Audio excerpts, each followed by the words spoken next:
So now that we've taken a close look at the receiver, how does this binding process really work? Okay, well, there are two key steps involved. First is with the car itself, at the point of the receiver. You're going to activate or hold down the bind button on the receiver while you turn on the car so that the receiver will be turned on in binding mode. And the second step has to deal with the radio. Of course, you want to bind the receiver to the radio. The radios also have a bind button on them. In this case, 3-channel crawler radio, this red SCL button, this is also the bind button. So you will hold this down while you turn on the radio, and that will get your transmitter bound to the receiver.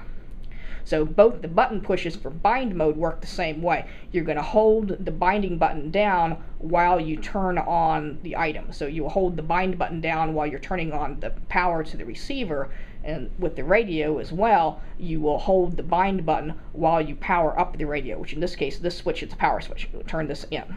Okay? And then you'll be able to bind the two. You can tell whether they're bound or not by watching the flashing LED on the ESC. So let's take a look at that in a real car. Okay, I'm here with the Twister XTG Pro Stadium truck. It's got the battery hooked into it. The ESC is over here.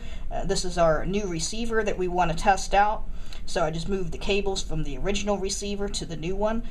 Channel 1 is the steering. You can tell where it routes. It routes to the servo. And then channel 2 is your ESC. Let's see what happens if we just turn the car on first. If we just turn it on, we've got a slow flashing light. So the receiver is looking for a signal. It's not getting a signal. Okay. Of course, now we need to bind it to a radio so we can do something with it.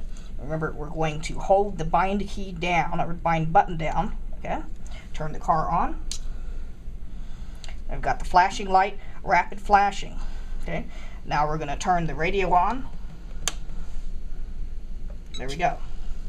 So the flashing light went to solid. These two should now be bound. All right.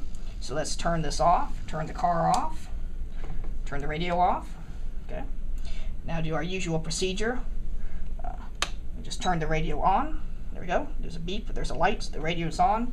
Turn the car on. There we go. Let's see if we can turn the wheels. So we can turn the wheels. Okay. So we got good binding between their new receiver and our 3-channel radio. So that's how this works. The two things that you need to be a little bit careful about. And first is when you're holding the bind button down, you have to really hold it securely. If you ever let off it, then it won't really enter open and bind mode. You'll get the slow flashing. So you need to watch for the rapid flash to be sure that you're in bind mode, and then kind of quickly move over and get the radio on. For some of these setups, if you take more than several seconds from the time that you get the receiver in the binding mode to when you turn the radio on, it may not, the connection may not take. So don't be too slow. Right? Just hold the bind button on, watch for the flash, hold the bind button on, power it up, look for the solid light, and then you're good. So thanks for joining us. Hope this helps you out.